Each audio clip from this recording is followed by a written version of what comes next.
एक नगर में एक धनवान व्यापारी रहता था। उसे बहुत समय बाद एक पुत्र की प्राप्ति हुई थी। उसका नाम युग रखा गया। युग घर में सभी का दुलारा था। बहुत ही मन्नत एवं लंबे समय का इंतजार करने के बाद संतान का सुख प्राप्त हुआ था।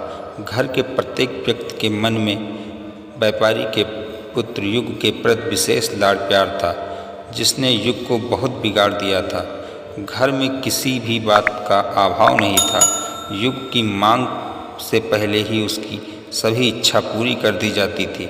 शायद इसी कारण युग को ना सुनने की आदत थी और ना ही मेहनत का महत्व का आभास था। युग ने जीवन का कोई अभाव नहीं था, इसलिए उसका नज़रिया जीवन के प्रति बहुत ही अलग था। और वही व्यापारी ने कड़ी मेहनत करके अपना व्यापार बनाया था। बढ़ती उम्र के साथ व्यापारी को अपने कारोबार के प्रति चिंता होने लगी थी। व्यापारी को युग के व्यवहार से पता था कि उसके पुत्र को मेहनत के फल का महत्व नहीं पता है।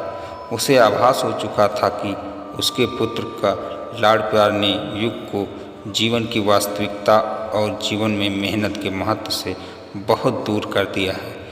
सोच विचार करने के बाद व्यापारी ने निर्णय लिया कि वो युग को मेहनत का फल वह सिखाएंगे, चाहे उसके लिए उन्हें कठोर ही क्यों न बनना पड़े।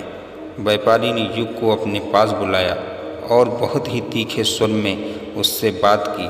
उसने कहा कि तुम्हारा मेरे परिवार में कोई अस्तित्व नहीं है। तुमने मेरे कारोबार में कोई योगदान नहीं दिया है और इसलिए मैं तुम्हें चाहता हूँ कि तुम अपनी मेहनत से धन कमाओ, तब ही तुम्हें तुम्हारे धन के मुताबिक 2 वक्त का खाना दिया जाएगा। यह सुनकर युग को ज़्यादा कोई फर्क नहीं पड़ा। उसने उसे क्षण भर का गुस्सा समझ लिया, लेकिन व्यापारी ने ठान रखी थी। उसने घर में सभी सदस्यों को आदेश दे दिया, कोई युग की मदद नहीं करेगा और ना ही उसे बिना धन दिए भोजन दिया जाएगा।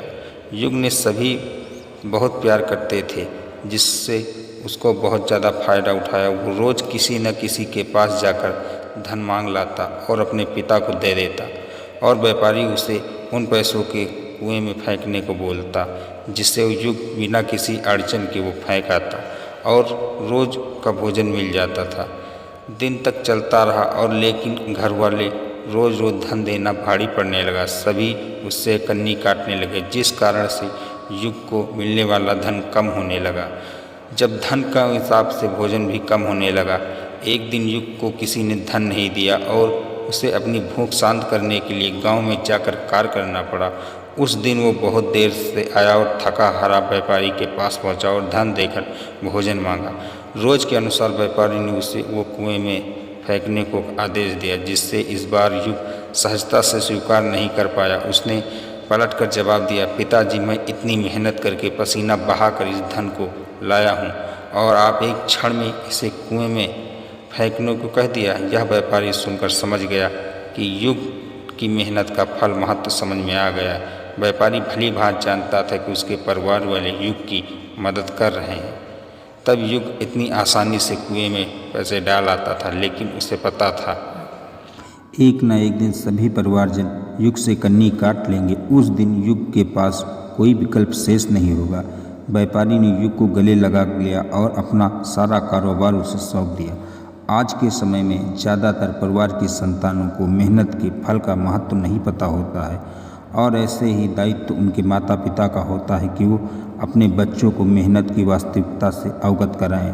लक्ष्मी उसी घर में आती है जहां उसका सम्मान होता है। मेहनत ही एक ऐसा हथियार है जो मनुष्य को किसी भी परिस्थिति से बाहर ला सकता है। व्यापारी के पास इतना धन था कि चंद्रकांत और उसकी आने वाली पीढ़ी बिना किसी मेहनत के जीवन आसानी से निकाल लेते, लेकिन अगर ऐसा व्यापारी अपने पुत्र के साथ करता तो उसकी आने वाली पीढ़ी व्यापारी को हमेशा के लिए कोसती रहती।